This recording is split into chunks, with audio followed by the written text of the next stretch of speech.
Band was stabbed through the head with a sword. The head of the bullfighting committee invited Bender to become the next bullfighter. While Bender was debating whether to agree, the chairman introduced the coach, Margita, to Band. Bender immediately agreed upon seeing Margita's beauty.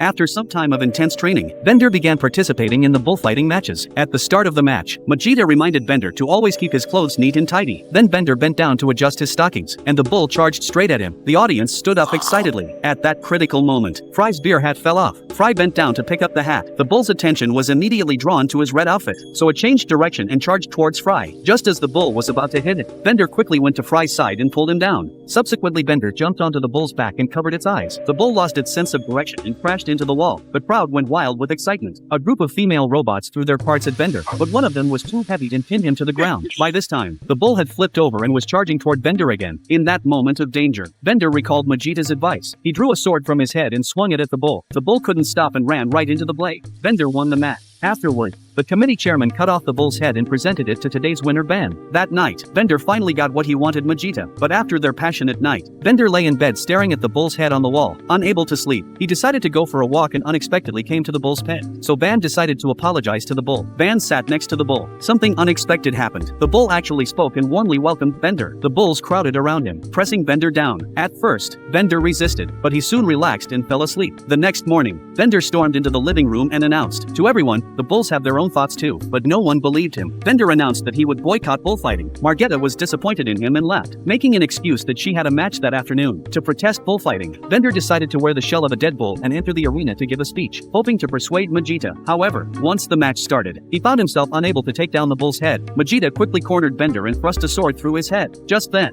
Amy entered the arena, intending to mourn the dead bull, but he accidentally removed the bull's head, revealing Bender underneath. Majita was shocked. She hadn't expected Bender to be so firmly opposed to bullfighting. Seeing Majita's expression, Bender immediately stood up, picked up the microphone, and began his speech. Bulls cannot speak, but their lives are equally precious and should not be killed for entertainment. Majita was moved, and she decided to end the cruel killings, putting away her sword. But just then, the bulls charged into the arena and surrounded everyone inside. One of the bulls spoke. "We were born to fight. Life and death battles are our favorite pastime. We enjoy being killed, and we enjoy killing you bullfighters. This is our choice.